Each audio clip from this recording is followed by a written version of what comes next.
Magandang buhay! Ayan, ang mga nangyayari ngayon dito sa Russia. Nakasalukuyang puro negative kami ngayon. So, ayan, sobrang dami. At talaga namang nakakabigla.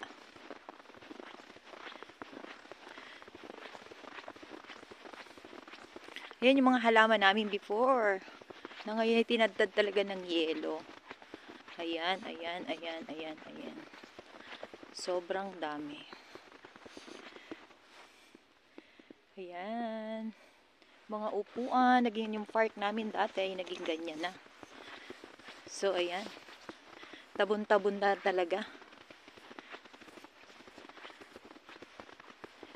Ayan yung aming ihaw-ihawan at ayan naman ang aking bahay ng boss. Ayan, pati ang bubong. Pero kusa silang nag-i-slide. Ayan po yung mga cherry. Talaga naman, ang dami. So, hanggang doon na lang muna. IKMJS na yan. Thank you for watching.